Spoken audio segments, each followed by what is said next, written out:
नमस्कार। UP PCS paper 5 में polity और गवर्नेंस के सेगमेंट में जो सीरीज शुरू किया हूं, आज उसी कड़ी में अगला टॉपिक हम लोग स्टार्ट करने जा रहे हैं।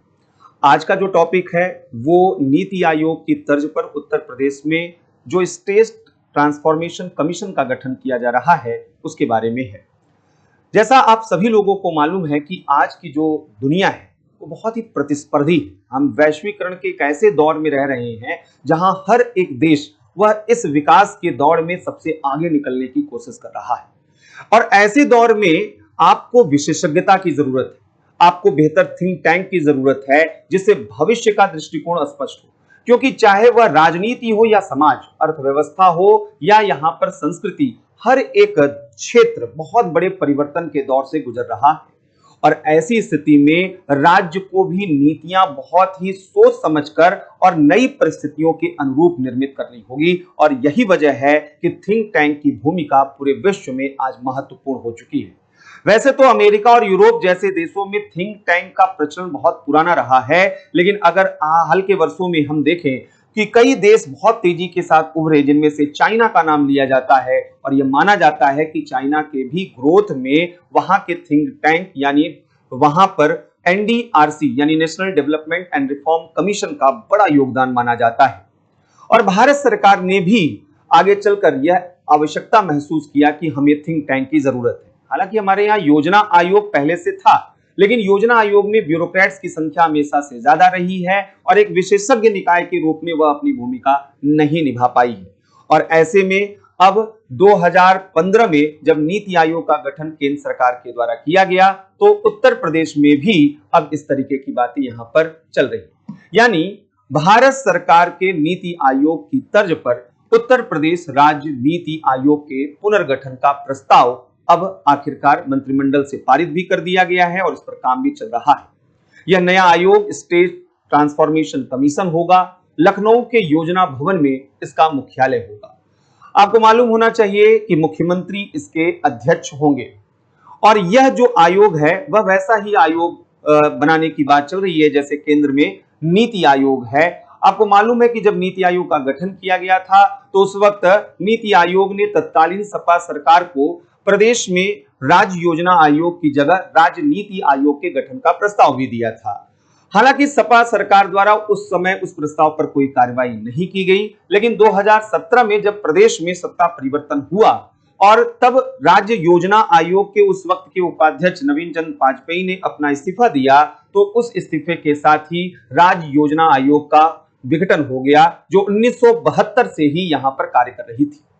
इसके बाद मुख्यमंत्री ने केंद्र सरकार के नीति आयोग की तर्ज पर प्रदेश में भी योजना आयोग का पुनर्गठन करने का निर्देश दिया। हालांकि इसमें लंबा समय लगा, लेकिन जब पिछले वर्ष प्रधानमंत्री की अध्यक्षता में केंद्रीय नीति आयोग की बैठक हुई तो उसमें प्रदेशों को भी बोला गया कि आप अपने योजना विभाग आयोग का पुनर्गठन करें।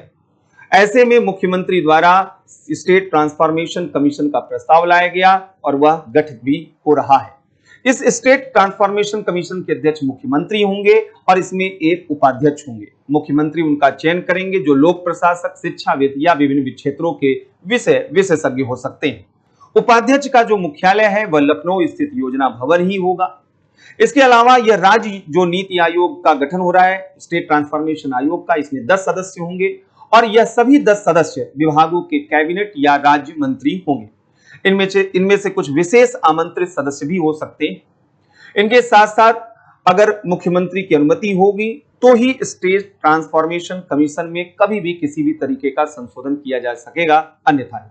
अगर मंत्रियों की बात की जाए कि ये 10 मंत्री कौन कौन से होंगे तो वित्त मंत्री, कृषि मंत्री, समाज कल्याण मंत्री, ग्राम विकास मंत्री, पंचायती राज मंत्री, चिकित्सा स्वास्थ्य मंत्री, औद्योगिक विकास मंत्री, जल शक्ति मंत्री, नगर विकास मंत्री और नियोजन विभाग के मंत्री या राज्य मंत्री होंगे।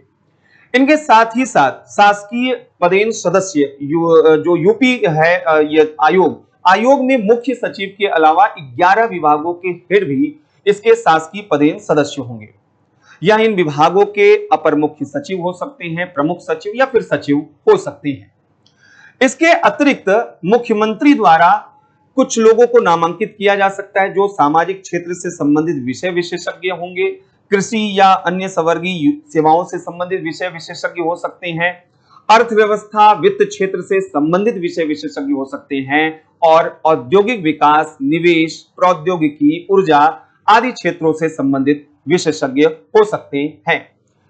ये जो स्टेट ट्रांसफॉर्मेशन कमीशन है, इसमें गैर सरकारी सदस्य भी यहां पर रखे जाएंगे और जिससे कि इसमें विषय विशेषज्ञता बेहतर तरीके से हो सके। अब आइए इसके उद्देश्य पर हम लोग बात करते हैं कि आखिर यह कमीशन करेगा क्या।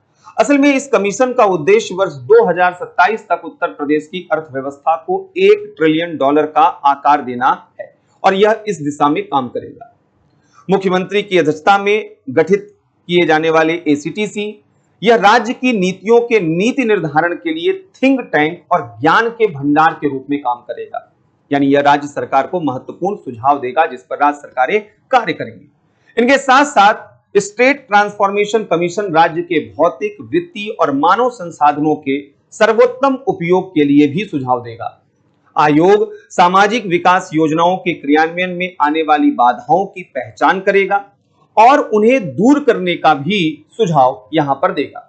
इनके साथ साथ स्टेट ट्रांसफॉर्मेशन कमीशन आर्थिक सुधारों के लिए पीपीपी मॉडल के माध्यम से वित्तीय स्रोत और संसाधनों के लिए भी सुझाव देगा।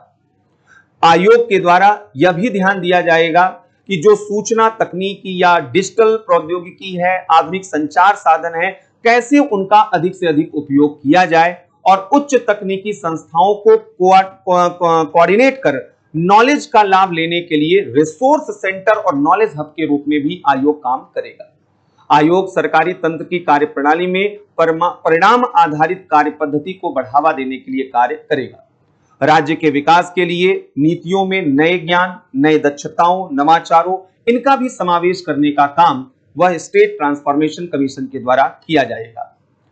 जैसा हमने बताया कि नीति आयोग की तर्ज पर राज्य आयोग को पुनर्गठित कर यह स्टेट ट्रांसफॉर्मेशन बनाया गया है। इस स्टेट ट्रांसफॉर्मेशन कमीशन में 3 घटक रखे गए। पहला प्रशासन एवं लेखा प्रखंड, दूसरा मूल्यांकन प्रखंड और तीसरा सेक्टोरल वर्टिकल प्रखंड शामिल होंगे।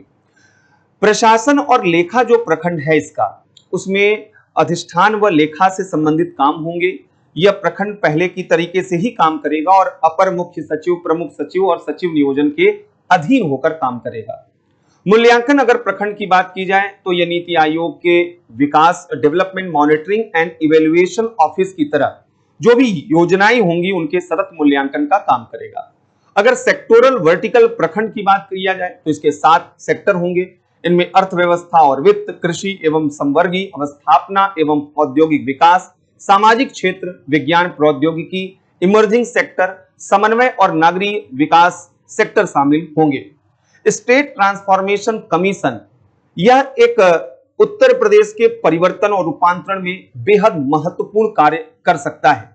आज जैसा कि आपको मालूम है कि प्रतिस्पर्धी और सहकारी संघवाद का नारा दिया जा रहा है, ऐसे में स्टेट ट्रांसफॉर्मेशन कमीशन व प्रतिस्पर्धी संघवाद की दिशा में एक महत्वपूर्ण यहां पर यह कदम हो सकता है, जिससे उत्तर प्रदेश में ग्रोथ इंजन के रूप में इसकी संभावनाओं की पहचान करने और परिवर्तित करने के लिए विशेषज्ञता के साथ कार्य किया जा सकेगा। यदि इस पर सही तरीके से अमल किया जाए तो निश्चित रूप से उत्तर प्रदेश का कायाकल्प हो सकता है और बीमारू स्टेट व उत्तर प्रदेश भारत का ग्रोथ इंजन बनकर यहां पर आएगा। लेकिन अभी भी यह स्टेट ट्रांसफॉर्मेशन कमीशन मूर्त रूप नहीं ले सका है। अभी भी इसकी कार्रवाइयां वह पूरी तरीके से शुरू नहीं हो पाई हैं। अभी यह कैसे कार्य करेगा, किस रूप में कार्य करेगा, इनसे संबंधित मुद्दों में बहुत अभी स्पष्टता आनी बाकी है। लेकिन यह उम्मीद किया जा सकता है कि स्टेट ट्रांसफॉर्मेशन कमीशन आने वाले समय में वह उत्तर प्रदेश के विकास में महत्वपूर्ण भूमिका निभाएगा। ऐसे ही अन्य टॉपिक पर धीरे धीरे हम लोग चर्चा करते रहेंगे। अगले वीडियो में मिलते हैं अगले टॉपिक के साथ। तब तक के लिए इजाजत दीजिए। धन्यवाद।